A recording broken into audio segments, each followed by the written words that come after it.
Aisha has always been a fiercely independent thinker.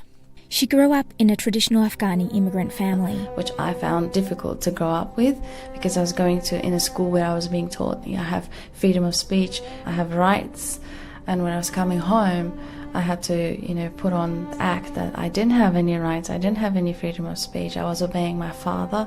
Then after my father was my uncles. After my uncles, my brothers grew up. So I was always being controlled. I had no rights. And every time I did speak up, I always saw violence towards me. At 19, she ran away from home. She got pregnant with her boyfriend at the time, but after she gave birth, she suffered from postnatal depression and her boyfriend became violent.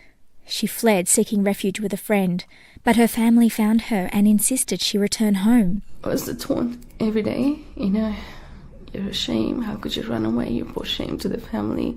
Nobody will marry your sisters now. Who will marry your brothers? I was shifted from the inside the house to a bungalow outside the house. Aisha was miserable and desperate to escape from that life. When her family suggested she marry her cousin in Afghanistan, she saw this as an opportunity to escape from her misery, but in a way that would meet their approval. She flew to Afghanistan to meet him, but from the beginning she could see that he was a brute. I didn't like him. To me, he looked controlling. Like straight away, those eyes. I was waiting there to get my bags and he's telling me to go back. The mail's here. I'll take it for you. I didn't like that. I like to do things on my own. Little did she know that her family had conspired to have her marry him while she was in Afghanistan. He took me to this tailor where he had ordered my wedding dress for me, and it was the most ugliest wedding dress I've ever seen. I actually created a scene there and I ripped the dress, the flowers that were on the dress.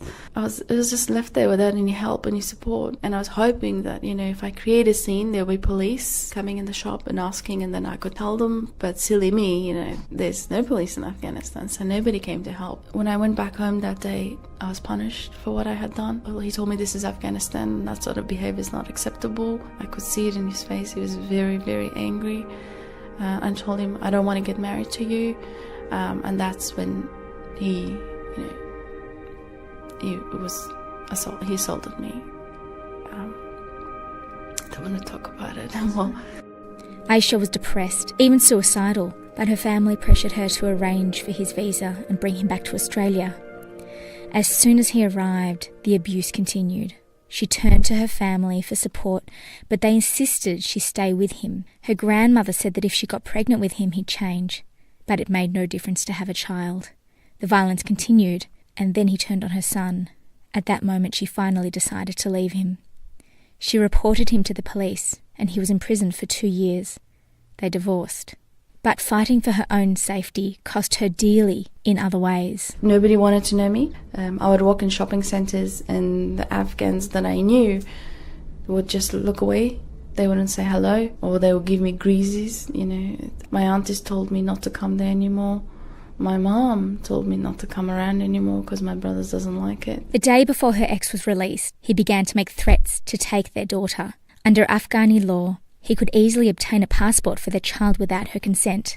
Aisha was petrified that her ex would kidnap their child and take her to Afghanistan. That's when lawyer Gregory O'Brien from Penninsula Community Legal Centre came on board. I was panicking a lot, and Greg, first of all, he calmed me down. He goes, look, it hasn't happened, he hasn't come out yet, you need to relax, calm down. He went all the way to getting things ready for me on the day, because we had to get an urgent order for the federal police to put the child's name on the airport watch list. And he did it for me on that day. The support Aisha received vindicated her instinct that despite what her family and community said, she was entitled to feel safe and protected. The service that they have given me is, I don't know how to put it in words. Always punctual, always there, always in advance. To this day, Aisha's ex-husband harasses and threatens her and her children. Her lawyer has drawn on the full arsenal of legal tools available to safeguard her family. Intervention orders, indefinite intervention orders, family court orders, police surveillance at the children's school. Still, her ex-husband circumvents these measures. Aisha, her lawyers and the police remain on the defensive. If I had the chance to tell another woman who's in the same situation as I am, the avenues, the help that is out there, I wouldn't hesitate. Today, Afghani women in her community who are in similar positions privately seek advice from Aisha. I have women at the moment approach me in shopping centres, but they don't want their husbands to know. So they go, I want to ask you a question about, please don't talk about it to anyone. I'm like, yeah. And what do I do? Can you take my kids? Because the first threat that those men make, we're going to take the kids away from you. Because Islamically, kids, are said to be given to the party that can look after, generally the father. But in Australia, if the mother can work and look after the kids, the mother can have the kids. So I try to explain it that way. She was once seen as a pariah, but now she serves as a role model.